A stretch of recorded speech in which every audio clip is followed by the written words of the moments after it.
Hello, brothers and sisters, and welcome to day 233 of the Chronological Read Through the Bible. Today, I'm primarily going to be looking at Ezekiel chapter 21. Now, this is really the time of it all merging together. The sword of the Lord has been removed from his sheath, and he is about to go throughout the land from the north to the south, cleaning out Israel. And it's a sad time. And the Lord lets Ezekiel know, you can be emotional at this. This is a time of great sadness and sorrow. The Lord had sent numerous prophets to the land to warn the people and then to prepare the people. He first called the people to repent, to turn around. We still see that today, don't we? Still today, the Lord has his pastors, his evangelists, his missionaries out in the midst of the people to warn them, to tell them to repent, to turn to the Lord. And yet, just like the people of Israel, they did not listen. They did not put away their idols. They did not cleanse their hearts. And then the Lord even told them, submit to the Babylonians. They have come to cleanse you. They have come to turn your hearts back to me. And yet many of the people still would not turn their hearts to the Lord. And the land is now going to be basically turned into a clean slate. This is Nebuchadnezzar's third time to come into the land.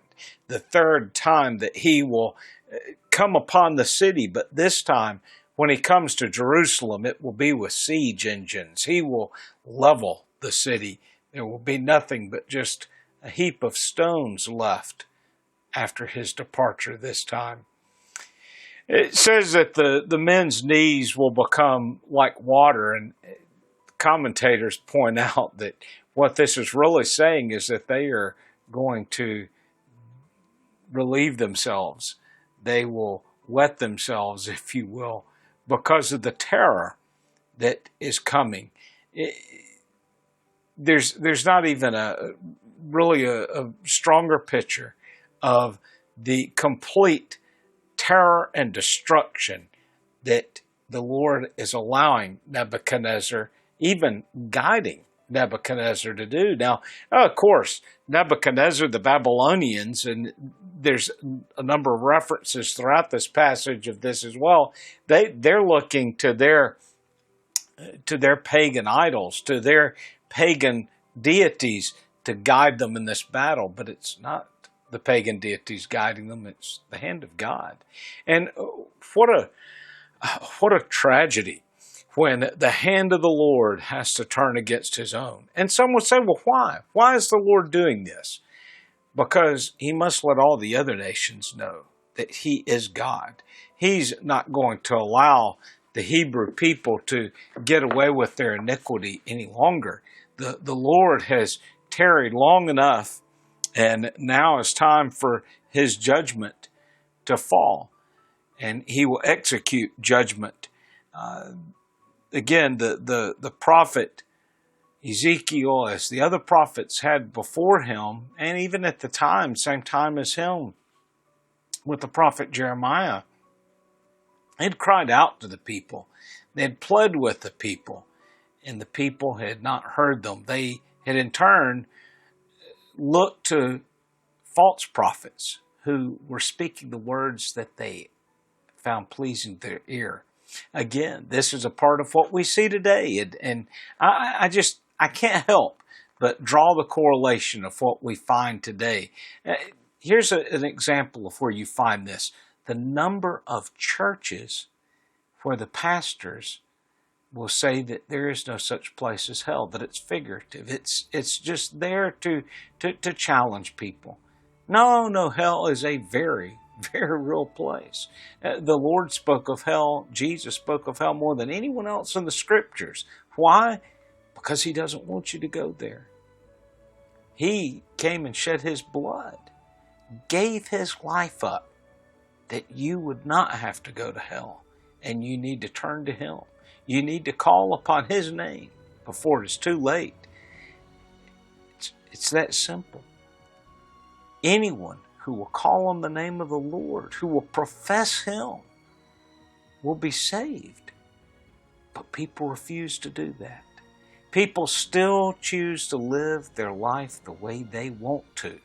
They have their idols. Their idols, as I've shared in previous days, it may be their money. It may be even their family at times can become an idol. It might be their favorite sports team, their cars, their treasures. But we need to serve the Lord alone. That's who we owe our allegiance to. No one else. Nothing else should take our heart before God. Think of the person who you love the most, and can you say that you love God more? If not, then you have an idol, and it may be a person. Nothing should stand between you and your love for the Lord. 19 times the word sword will be mentioned. And what a dreadful thing to fall in the path of the sword of the Lord. He's allowing this vicious enemy, the Babylonians, to yield that sword, but it's the Lord's sword, make no mistake. He will not allow the Babylonians to strike the sword in a direction that He has not willed.